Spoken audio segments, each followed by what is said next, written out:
Welcome to the Ultimate Dental Podcast, the place where you can learn how to create a dental practice and a business life that you love.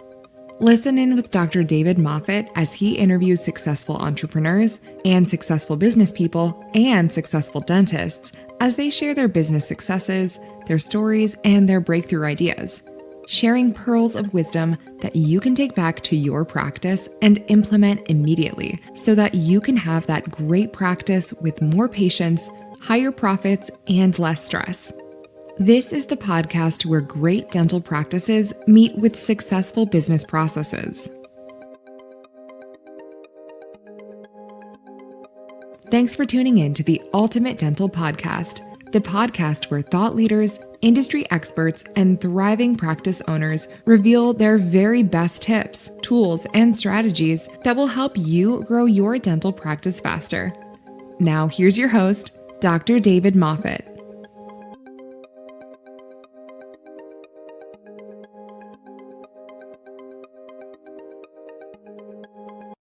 Hi, everybody, and welcome to today's episode of the Ultimate Dental Podcast. I'm your host, Dr. David Moffet. I am in Burrawang in New South Wales in Australia, and it is coming up to 2 o'clock on Tuesday afternoon. My guest today is a very good friend of mine, Janice Hurley. She's in Mount Shasta in California, close to the Oregon border, and it is Monday evening there and almost Janice's bedtime. So, Janice, I really appreciate you being with us today. Thanks for joining me on the Ultimate Dental Podcast. Absolutely. Now, Janice, you and I met in 2012 at a dental speakers conference, and we've been colleagues and friends in that time. Now, it has been more than 6 years since I've been to the United States, believe it or not, thanks to COVID. Still get to get back there, but always love following you and communicating with you, mainly via social media and seeing what you do. I'm amazed that living, and we touched on this just in our pre-conversation, that you live 3 hours from the nearest reasonably sized airport, 3 hours drive, and then you're on the west coast of the United States and you still fly to speaking engagements and client engagements. You are a workaholic. How do you keep doing it? I do it less than I used to. And some engagements, like I'm doing an all-day women's female dentist in Canada and Ottawa. And I am in the contract or my agreement, I'm arriving a whole day early because just in case something happens, plus getting used to the 3-hour time zone. And I have turned down numerous engagements in Florida. Somehow they do a whole lot in Florida. And I enjoy my work. I love what I do, but I'm particularly enjoying the fact that I'm now working remotely and coaching many of the main stage speakers. Dentsply Sirona has this amazing program they launched 4 years ago called First to 50, and they made the commitment that 50% of all the speakers up on the stage, main stage and breakout sessions, would be women because, it's been more than 5 years that more than 50% of those graduating. And it's so important to see what's possible. And so I coach these women, and they're now putting a men's group together as well. It's kind of funny, but I coach them for 8 sessions. So it's over 4 months time, twice a month. And some are from the UK. I mean, they'll put together groups based on the time zone, and they're oral surgeons and periodontists and prosthodontists, and they're all women. And I have a great time. Well, kudos to Dentsply for doing that, because I speak at a digital dentistry conference down here in Australia, and for the last 2 years, it's been 95% men and 5%, only 1 or 2 women speakers. And it's noticeable when they put the headshots up, on a graphic, that there is an absence of women dental speakers down here in Australia. So, well done in doing that. And obviously you're doing that virtually. Yes. Now, when I first met you, you were an image consultant primarily and not so much a dental consultant, but now it seems that you're doing much more dental consulting. Is that correct? No, but I think that so many of us, at Speakers Consulting Network or Academy of Dental Management Consultants or whatever, people were really aware that I did makeovers and such. But my career started 36 years ago, trained by a company called Practice Perfect. So I was a practice management consultant, worked in office, for 18 years, and then was asked to speak at ADA when there was a tragedy with Jennifer D. St. George. Her husband um, unexpectedly passed away, and they had this 3-hour slot. And I spoke on practice management. And like anybody brand new to speaking, you just throw everything in that you can get. And when I finished, they asked me back again, and then again. But I had a notorious flop of a speaking engagement when I spoke for Wells Fargo, and there's about 500 people in the room, and I failed to find out the salary range between the people in the audience, and I was speaking on image and presence, and so there were people that time, this was quite a while ago, that made $14 an hour, and there were people in that room that made $2 million a year plus bonus, and that seems small now, but it was a big, difference. So what happened was, after that speech, I'm feeling uncomfortable. They never say anything, but have you ever had a program that didn't go well? Yeah, of course, we all have. And if we're not admitting, we're telling a lie. Okay, good. It's like peeing in your wetsuit. If you say you don't pee in your wetsuit, you're lying, right? So I thought I'll never speak again because I like things to be predictable. And I had 2 other speaking engagements in dentistry coming up. So I found a speaking coach, Lou Heckler, and sure enough, he's in Florida. I live all the way in California. He's in Florida. But I would spend $5,000 for 2 days of coaching with him. And I did it 3 or 4 different times until I could understand the craft of speaking. But I did the image consulting in the dentistry, speaking and in office, working with clients. I would usually have like 8 to 10 clients at a time. I worked really hard for a certain period of time, where now I enjoy being home more. And COVID ended up being in some ways a gift that even with my ongoing practice management clients, I can, do work with the team remotely.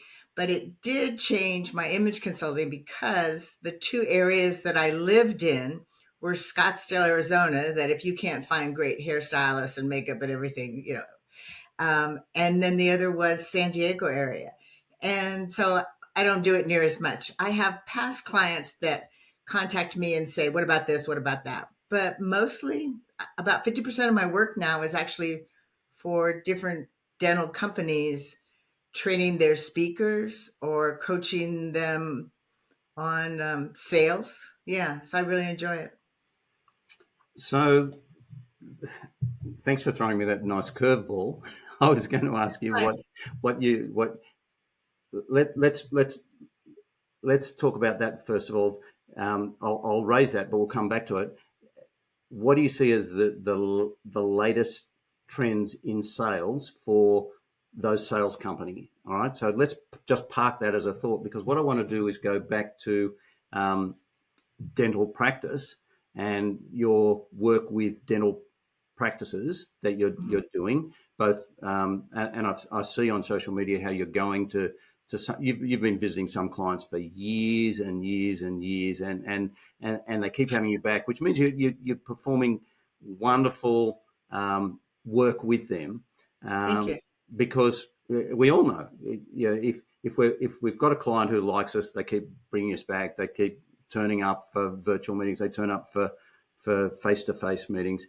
But it can be difficult because sometimes we're dealing with the same team over and over again, but sometimes they just want another dose of Janice's Kool-Aid. So what are you seeing as the changes over the last, let's say 5 years, COVID, in terms of how those practices are now coming out the other side of COVID and what's going on? Are we back to normal, or is there now a new normal in dental practices?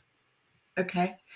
I think the biggest change that I watched was that many practices didn't have their whole team coming back. And if I were to analyze what happened, the office doctors, the teams that were treated well with respect and kept in contact with throughout that, they went back.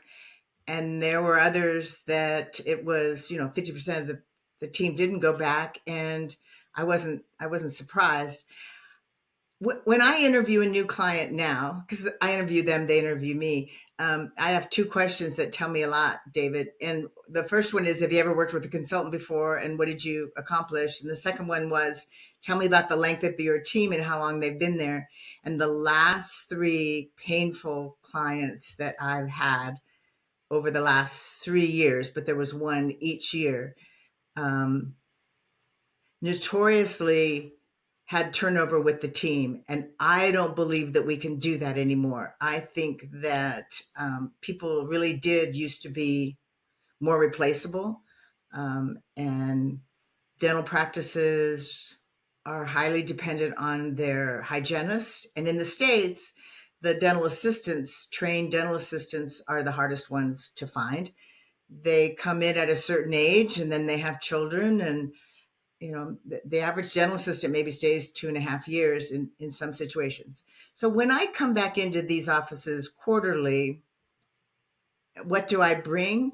I am usually bringing in a new social scientific testing, something that has to do with their enjoyment of being at work, or, the last 3-4 books I've read pertaining to enjoying your life,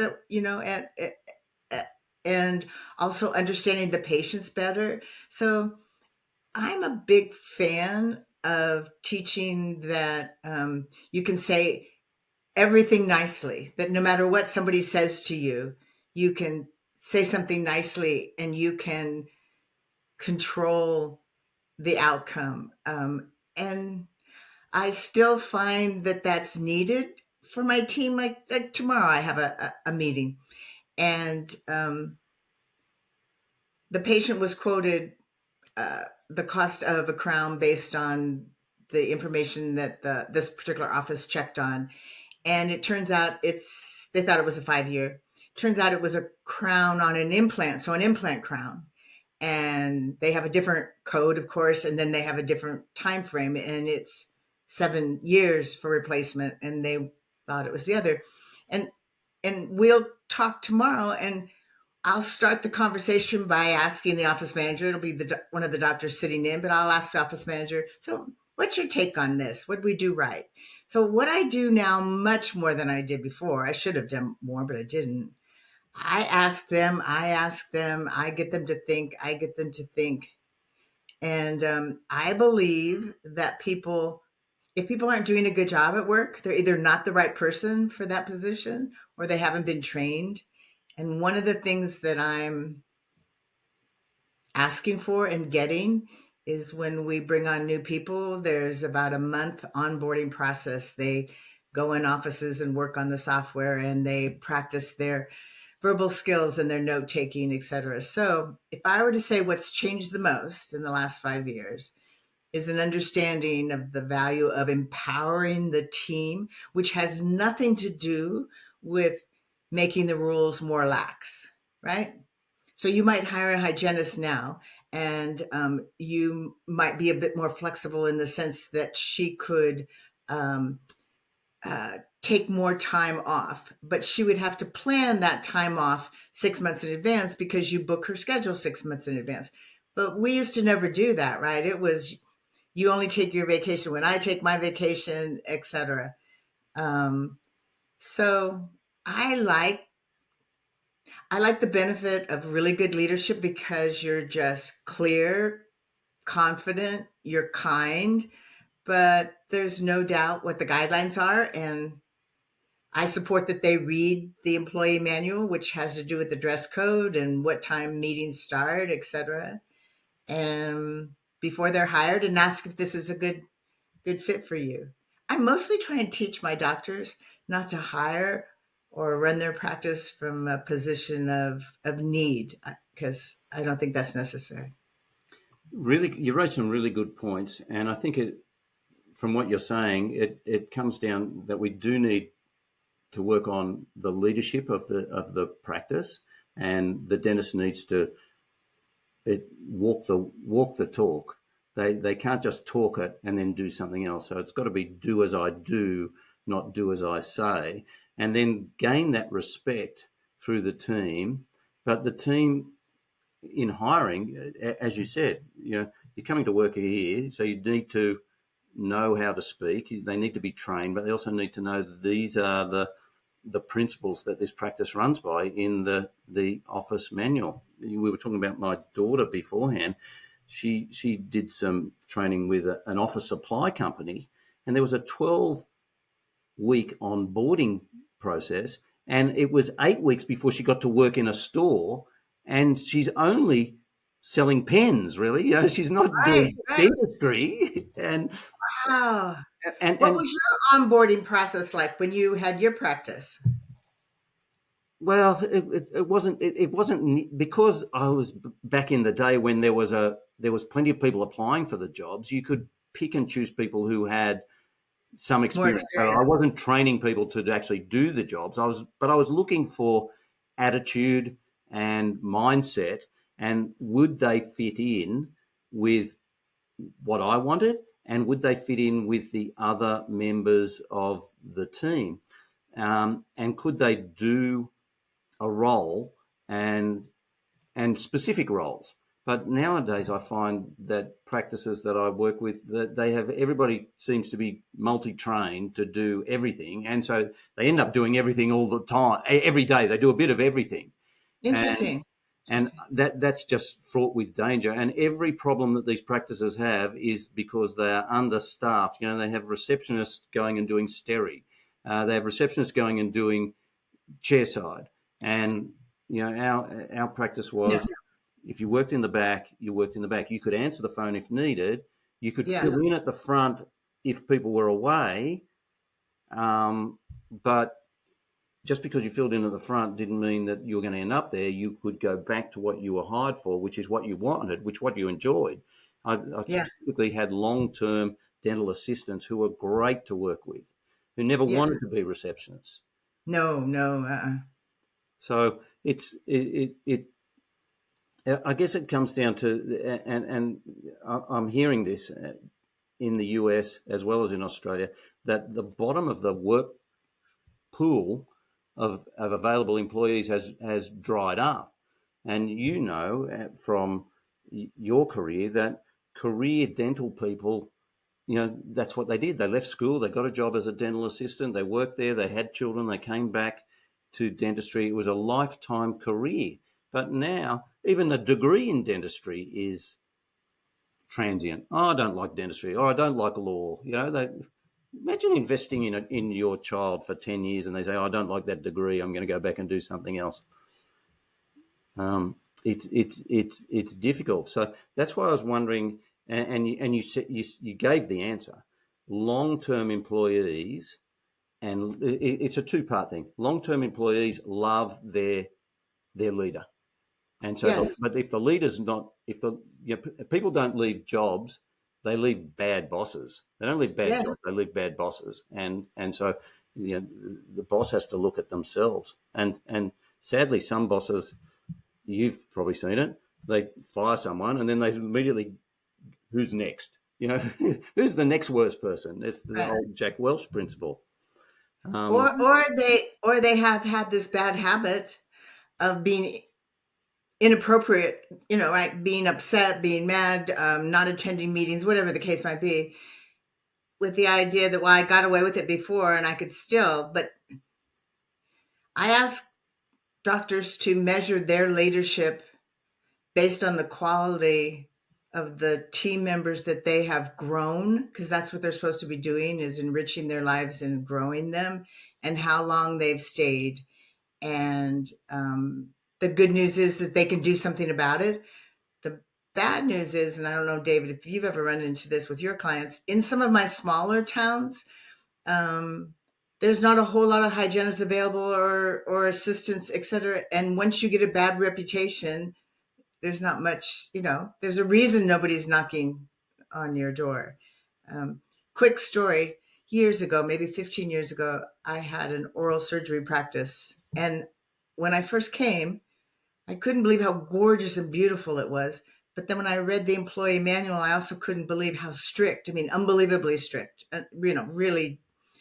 And then I looked at how long the team had stayed, and they stayed for a long time. Everybody wanted to work there. And the number one thing that I found was the consistency of the doctor to hold people accountable as soon as there was something, amiss, so that it was never done in anger or being upset, and nobody was allowed to talk bad about someone else, etc. And that always stuck with me, that what the team wanted, appreciated, and what made them feel secure was the consistency. And just like you said, the doctor had to walk the walk. That doctor was the first person there at the team meeting and prepared, and but he paid well. He asked a lot, but he had almost no turnover.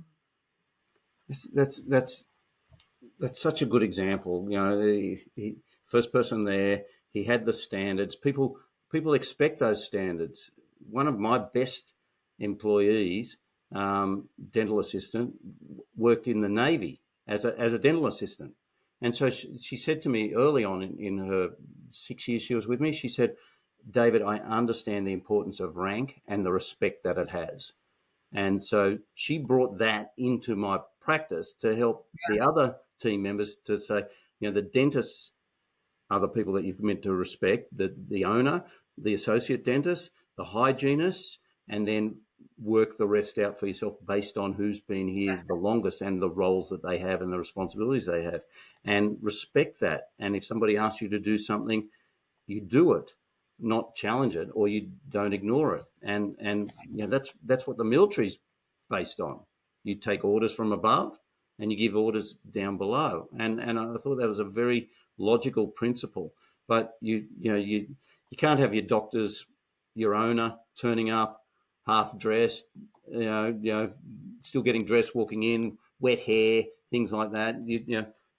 Dr. Robert Pick, who you and I were talking about recently, he used to say, when you walk in that front door at your office, it's showtime. And you've got to be on show for your team and for your patients.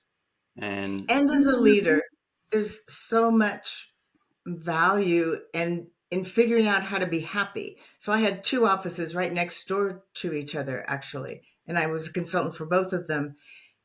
And one office had turnover that was easy to account for because the dentist, it was happened to be a female, when she would come in the morning, she would complain about how hard her morning was with her two little kids. Well, her husband was a stay-at-home husband. They had housekeepers and everything else that went with it. And there she was in the morning huddle complaining about a situation that all the other assistants or the front desk would have loved to have had that, right? Similar. And then next door, the doctor, Terry O'Hare was his name. I'll say his name because he was just amazing. But as soon as you asked him how he was doing, he'd say, "Oh, I'm blessed. I'm great."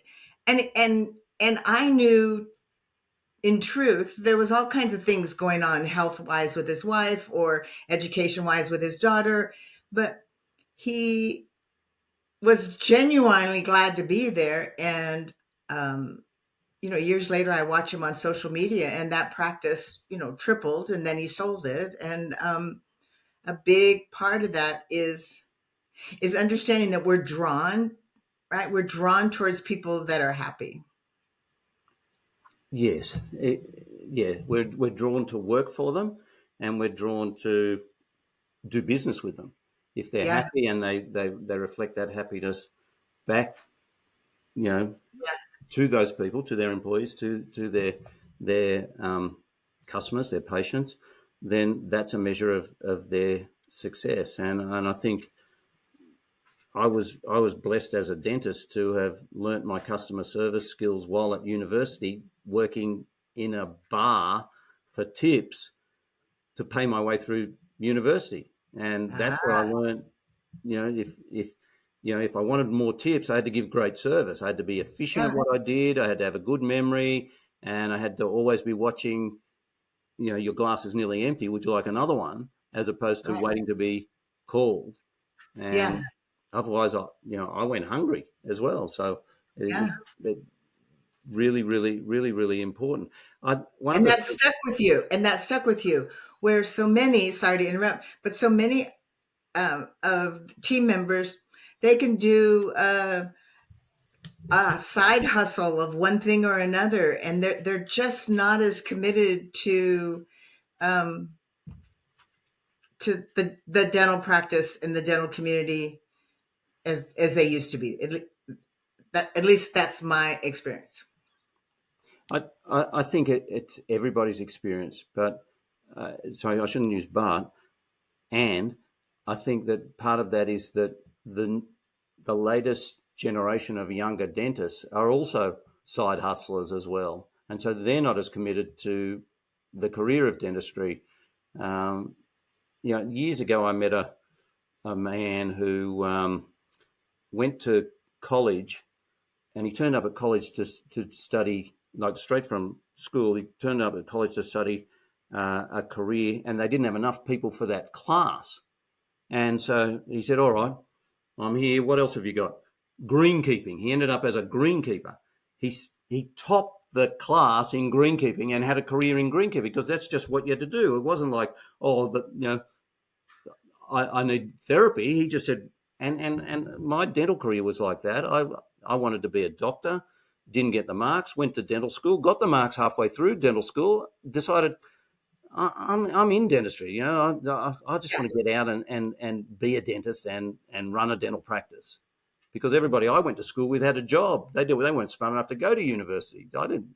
So I was behind in terms of entertainment, and so I made dentistry my life. Not It wasn't something that it was in my blood. And I was talking to um, Ed Zuckerberg about this, and he said his parents weren't dentists, and none of his children are dentists or doctors, even though his wife's a doctor. So it was. But he said when he went to dental college at New York University, more than half the students in his year were the children of dentists. So everybody makes their own bed, I Yeah. guess. Yeah. And I just found, I found dentistry interesting as a course. Once I worked out how I was overachieving in the course, I then throttled back so I could work the job to get myself through and do what I needed. But I still was good with my hands, which you need, I think. But it's interesting. But the common theme that I'm hearing, Janice, from people that I talk to about what makes a successful practice is that it is leadership and team and having the right people on the bus in the right seats and keeping those people. And that's what I knew you would be able to talk to um, my viewers and my listeners about, because that's still a golden principle. And when you make a decision, don't be afraid that it was the wrong decision. Let's say you decided to make a decision in terms of holidays and so forth.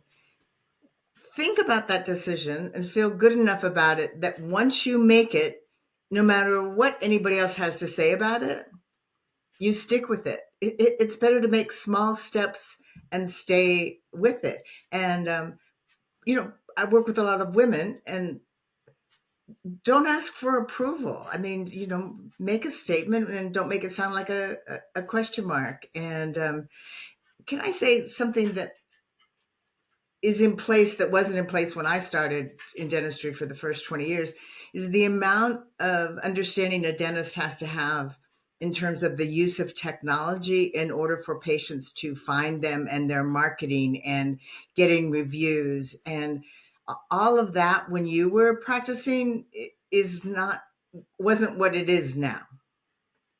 True. I had sold my practice by the time that Facebook and Google AdWords had really come into play. People chose their dentist by, was their name similar to the name of the patient? Oh yeah, he sounds like he's an American, an Australian, a Scotsman, a Welshman. Yeah, that's an Asian name, depending. And everybody had the same entry in the yellow pages. There was no advertising, and you just had to be there. But all that meant, and you'll know this, is that when a phone inquiry came in, then there had to be more sales on the phone. Whereas now there is so much information out there that the people calling the practice for an appointment, they've already made up their mind. They've done their research. The research is there. And so the ability to answer the phone has to match what we know those people are already have as an understanding. So the person answering the phone actually ends up undoing the work of the marketing rather than just triaging that person into an appointment so that the dentist and the practice can then do what needs to be done.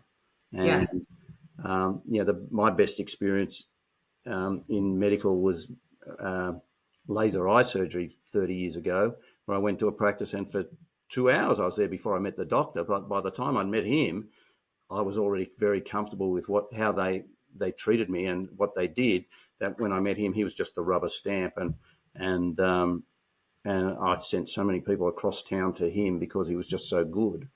And that's what I used as my model in dentistry, was that it's not about me. It was about, I've got great people at the front desk answering the phone, greeting people, great hygiene. I'm just the rubber stamp. I love teaching the scientific principles behind how we're wired as human beings, and how we're wired is in order for survival is we make split-second decisions within less than 1/10 of a second. We've decided based on the way that other person's face looked, right?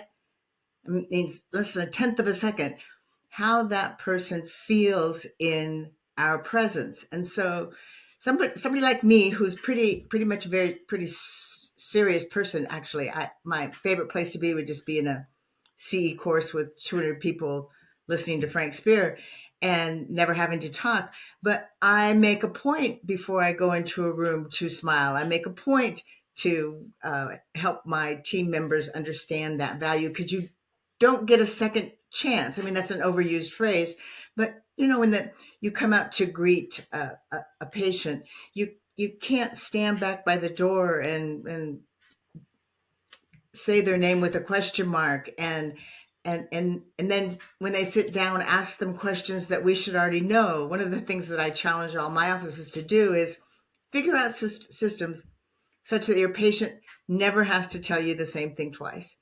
So one of the things I have totally changed, David, in the last 3 years, just because I'm kind of ornery, is I have taken my clients' paperwork and just blown it up and made everything from the point of view of how will this patient feel when they're answering these questions. And so our initial paperwork that they, of course, can fill out online is less than a page and a half. And it's all about what's important to them. On a scale of 10, how important is your dental health? Scale of 1 to 10, where would you rate yourself right now? And has anybody ever explained the connection between your dental health and your overall physical health? And it doesn't ask their social security number. It doesn't ask if they're married, divorced, single, or just too ugly to date. I mean, it doesn't do any of that. But I will go look at paperwork online or for new clients, and it is still formidable, and it's and nobody reads it, right? Nobody actually reads it. So we cross our T's and dot our I's on the medical later when they come, but that person on the phone is still the most important. But before they come into the office, they will see that paperwork, and it needs to look amazing. I think that's wonderful, Janice, because it can be the undoing of a relationship before the relationship's even begun. The the mountain of questions that are asked as to do they have something wrong, and yet some simple questions, and I've seen it where they've got questions out of order, and so the name, address, phone number, sure, but then they ask something about health, then they come back to something else about who they are. When we listen to phone calls, and Jane does this, sometimes she has a phone call that goes for 7. They've actually asked the person's name, and they only ask the person's name because they're about to enter the details into the computer. They've had a 7-minute conversation. They haven't even used their name. Wow. And I always say, if you met somebody at a barbecue or at a cocktail party, would you begin by saying surname, first name, date of birth? You wouldn't talk to them like that. So why talk to them like that on the phone? But people do, and it's bizarre. But I have my offices take out of the paperwork. We don't ask the last time they've been to a dentist. We don't ask if they brush or floss. What difference is it going to make, right? Shaming questions. We get rid of all of the shaming questions. I recently spoke at Dent Supply Toronto Zero World, right? And I spoke on the new patient experience, and someone in the back said, but if I don't have their social security number, how do we send them to collections if they don't pay? And I'm like, well, right. I mean, this is a team member who thinks that that's what one of her important duties is, just to make sure she can run this patient down. So anyway, that's my thought. Yeah. Sometimes people get bogged down in how things used to be. And I loved how you said we just deconstruct it. And Blew it up. Just come back with something that works, that looks amazing, that is different, because that's what people will talk about. They'll go to their friends. You should see the form that my dentist has. There's none of those old questions there. People go, oh, where's that? As opposed to mountains and mountains. I know after I left my practice, I went to work for a friend. And when I left there after a year to retire because of my arthritis, one of my patients who followed me said, well, I'm not changing from that practice where your friend is. She said, because after filling in that 4-page medical history, I'm not going anywhere else. I'm done with medical histories. I'm just staying there. And I thought how funny that was. But but again, it's all about relationships, and nobody ever died in dentistry back in the 1970s and the 1980s because they had short medical histories. We found that information out along the way. The society can become litigious. We do need to make sure that we update things. But I need to know if they have a latex allergy, but other than that, I can look in their mouth, You mentioned too the question about asking the question, do they understand that there's a connection between the mouth and systemic health? Mm-hmm. And the way we say it is, how well has somebody explained the connection? How well do you understand the connection between your dental and your medical health? And sometimes they'll say, oh, a lot, right? 1 to 10. And then I try and teach everybody, just be more curious. Say, oh, okay, so you wrote a 10. So that's fantastic. What was that your medical doctor or somebody else? Tell me about that, right? It's a lot of tell me about that, tell me about that. Really, I love that. Yeah, let them explain what they know, as opposed to you ask them yes, no questions, because that really narrows a conversation if you're just getting yes, no answers. Yeah, tell me more. I love that. Your whole job is to be curious about who that person is that's sitting in the chair. And the first 10 seconds, your job is to sit down, be at eye level. You'll have already read their paperwork because it came in, online ahead of time. And you're to pick up their energy and see how they're feeling. And that's your job. And it's not to lecture them or to make them feel bad. I've gotten away from the whole idea that it's our job to tell them, inform them, and educate them. Like new hygienists are notorious because they heard all the time in school that they were supposed to educate people. And I've done a 180 in the last, 5 or 6 years on that. And I think empathy is more important than knowledge. And what happens is when you really embrace that, you enjoy your work a lot more. You enjoy your time with the patient because your job is not to sit there and figure out what your answer is going to be to a question that they're going to ask or haven't even asked yet. It's your job to be more interested about what they meant when they said, on a scale of 1 to 10, I would rate my mouth right now a 4. What would that mean? What would that mean? Yeah, you use that golden word, empathy, and that really is what it's about, relationships. And that every patient wants to feel like their practitioner and their office is on their side, and that it's because dental practices aren't a place where people would go voluntarily. You're right. And we Nobody, forget that, don't you think? we do. Nobody wakes up on a Monday morning and says, "Oh, I've got $500 in my wallet. Let's see what I can buy down at the dentist." Nobody says that, and Yeah. and they would rather be anywhere. They would rather cancel Yes. because of that. So we've got to work with them on making it more about the relationship we have with them, as opposed to, you're here for an MOD, you're here Yeah. for a crown, you're here No. for you're here for your 6-month hygiene visit. That's our 6-month protocol. Well, you're here because you've got a pocket that I need to check. Yeah. Yeah. More important.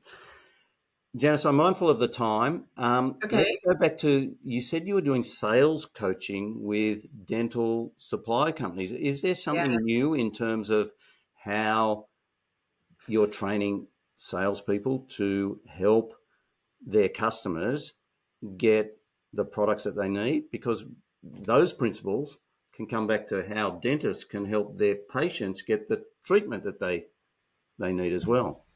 Yeah. The biggest thing is most the sales dental supply company, dental software, whether it's we could go down the list of all of them.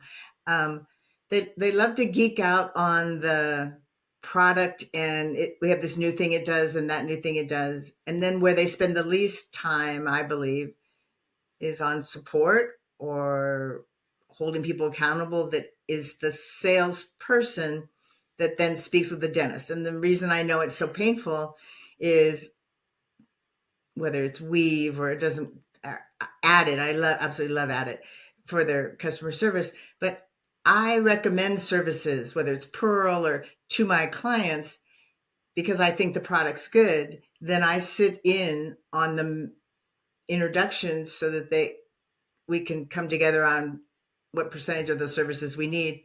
And I am just blown away at how the person at the other end mostly doesn't come in curious at all as to what my client needs. They have a little bit like we do in dentistry, just like you said. We come in with a script almost of, this is what I see, this is what you need, versus how do you feel about this, or what do you think? What was that experience like for you in the past? So just plain do not listen. And so, I'm doing some training, and it's valuable, and it matters how they show up on the Zoom call, right? They make absolutely no eye contact, or they look like they're in a hoodie in their garage. I mean, anyway, don't get me started. Yeah. Yeah, I often joke with my son, who I told you is a software engineer, that the standard Yeah. stereotype for a cyber criminal is that they're wearing a hoodie in a dark room, and so when we see someone out wearing a hoodie, we go, reckon he's a cyber criminal, because that's. Yeah. But you're right. Why don't people turn up properly for a Zoom call? I don't get it. I just know, out of respect. It takes a tenth of a second when you see that person on the call. If you think that person valued you enough to have a setup so that you can make eye contact, and they got lighting, and they're ready, and they don't have to say the same information over and over. I mean, 2 seconds, but think how much information is available to us about our doctors. So if I'm recommending a software company and my client meets with them, they can go to my client's website. They can know how big that practice is, what city they're located in, et cetera, et cetera. But to start off the conversation with either "where are you from, doctor?" or "let me tell you everything about my product that's so great." Or, you never even asked me what I thought I needed. I mean, how can you meet my needs? It's just a script. They're just saying a script.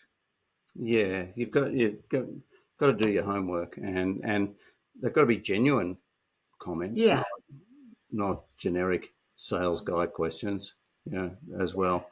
Yeah, really important. But again, it comes down to in selling and in being a dentist is the relationship. People buy and do business with people who they like and who they Yes. identify with, and people who are interested in them. Yes. Yes. And that's where self-confidence as a leader is key. And I go back to the thing of don't worry about making the wrong decision, but stick with the decision. I mean, be a leader, be a leader, and don't look for approval and people to like you. Feel interested in them. Get your own life squared away enough that where you spend your time, energy, and money is in the things that you value. And then when you feel good enough about yourself, you don't need everybody to approve of you, but you can be confident enough to be interested. I mean, truly interested in the other person. A quick story, and then we do need to get off. I have a brother, Gary Haugen. He started International Justice Mission. They have over 1,000 people that throughout the world, authorities on child prostitution, slave labor. He's been on Dateline. He was the attorney that headed up the investigation for the United Nations of Rwanda. Anyway, he's a really famous guy. He's actually in Wikipedia. Not very many people, he's been at the White House with all three presidents. But here's the point of my story. He came to Scottsdale and spoke at some large groups, and I was kind of his chauffeur. I was living in Scottsdale at the time, and I watched him. And he has two people that travel with him. One is a bodyguard because he's had four people in international IJM that have been killed in Nairobi. It's a dangerous business. If you take away the income of a drug lord or a pimp, they're not real happy. But anyway, so he has a bodyguard, and then he has a handler or somebody off to the side that after he speaks, you know how we speak, people line up to talk to us. Well, maybe 8 or 10 people line up to talk to me. Well, maybe 40 or 50 line up to talk to him. And the handler, kind of keeps them moving. And later when we're having lunch, I said, "Can I ask you something?" Sure, sure.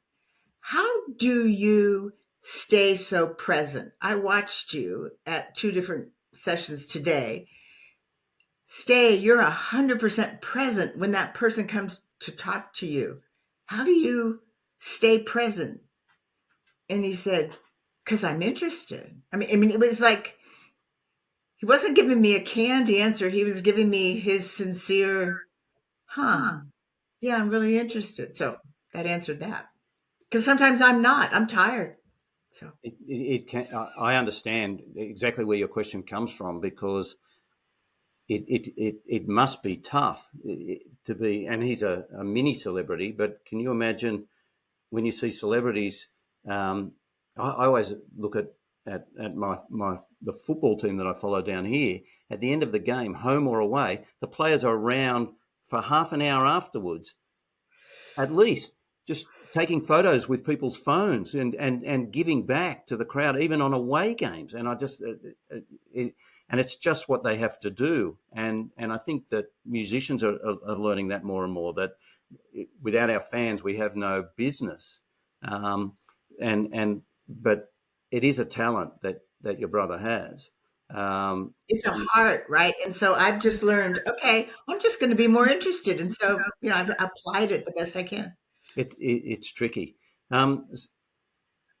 Janice, if somebody wants to get in contact with you after watching this, which is the best way for them to do that? Just Google my name, Janice Hurley, and my website will come up or my business, jhurley at janicehurley.com. But yeah, Janice, Janice, Hurley. Yeah, All right. that'd be great. I'll put that on there. And Thank you. being attentive, I did hear, was it Summer or Cora who was shaking? Summer. And I'm afraid to even, look, yeah. That's okay. I did hear them in the background, so at least they were Yep, spot there they on. go. Yeah. Okay. Well, Janice Hurley, thank you very much. I appreciate your Good to time. see you. And thank you for being a guest on the Ultimate Dental podcast. Fantastic. Thank you, sir.